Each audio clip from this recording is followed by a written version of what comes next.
No, we were prepared for two plans.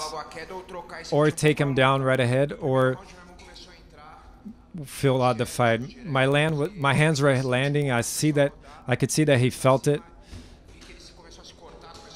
I saw that he was feeling it, and I got a little excited about knocking him out.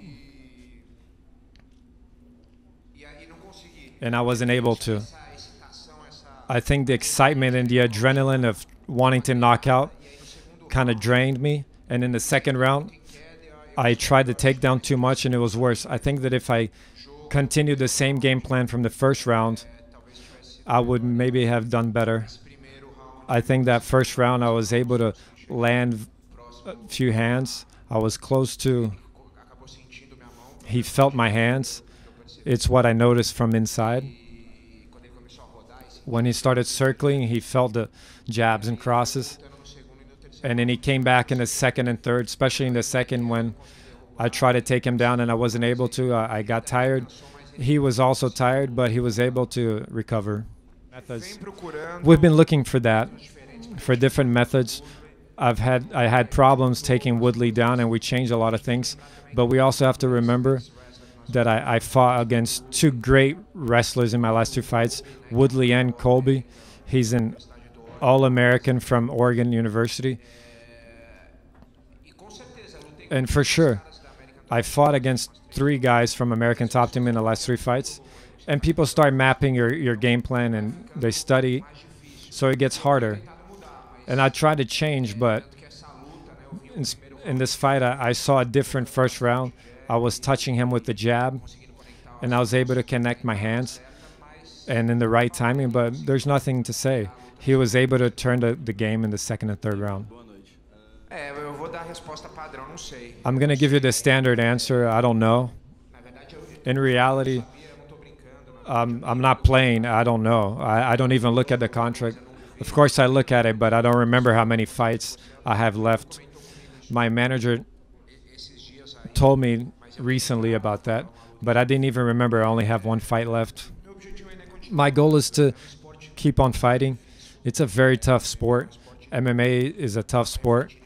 I was thinking about that this week. I've been in the UFC for 10 years, and every time it's an emotional roller coaster.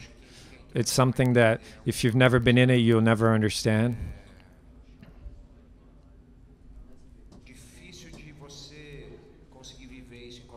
It's hard for you to live that in any professional. So it takes a lot on you psychologically.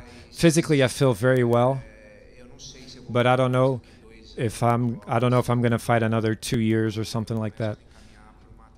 I start taking myself to a transition. The part about the cage, you're very correct. This is what we talked about after and during the fight. My trainer said to push him against the fence, because he's going to have a hard time defending the takedowns against the fence. But he did a good job circling. I think in the first round I was able to get him against the cage, but I wasn't able to take him down. I think I had tactical problems. All my takedowns were in the center, and that was a mistake. I blame myself for that. We trained that. We know that. And you're right about that. Maybe, for sure, it would be better if I had pushed him against the fence for the takedowns, because I was able to jab him and get away from his cross. So I wasn't in danger on my feet. The dangers I had were when he was trying for the takedowns. He was able to defend and hold his hand, and he'd come back and push me. So I think those were his best moments. And the kicks to the lead leg, I was warm, so it could be something that affected me. I feel it now. I feel my legs right now because I cooled down. At the time, I didn't feel it, but it might have gotten in my way. I didn't even pay attention. What he said to me was, since the beginning, during the week, he said he respected me a lot, and he was promoting the fight, and that was his way of promoting. He told me I'm a legend, and he admires me, and he only does that for promoting. Obviously, it's not my style. I don't like that style, but I don't judge him. I think he's free to do whatever he wants to promote. What matters is that he was respectful. He was correct to come and talk to me, so there's no problem. It's been about 1 year that I've been thinking about some things. I intend on fighting for another year or two, but I'm already starting to give a bigger importance to different things in my career, which are my gyms, my affiliate gyms in Brazil and abroad, seminars, and I have a project with the UFC that we're going to do. We already had the documentary that we did, but it's something else, something really cool. I don't think I can talk about it. It's a television project. And that type of thing. I think the affiliate gyms, the seminars, and the media things that I want to invest on. I want to transition, but as long as I'm still fighting in this year and a half or two, my dedication will be 100%. I dedicate myself 100% to the camp. I let go of everything else.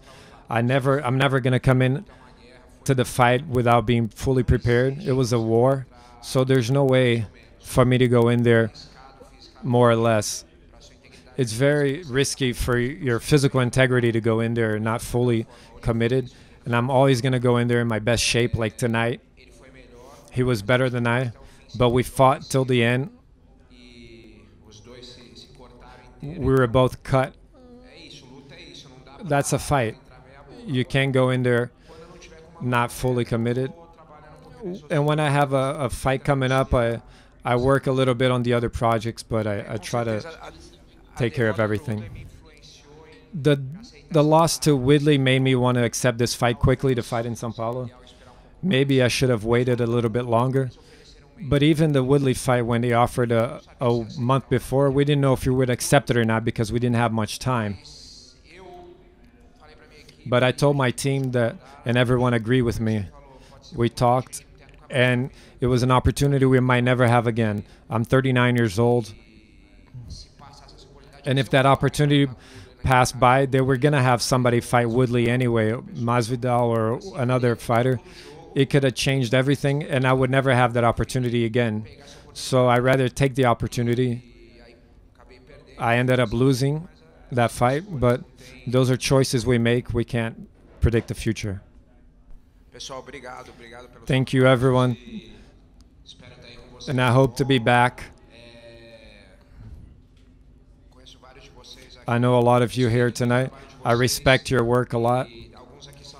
And some of you are my friends for many years. Congratulations on your work. Congratulations for covering the sport for so long and loving the sport. Thank you.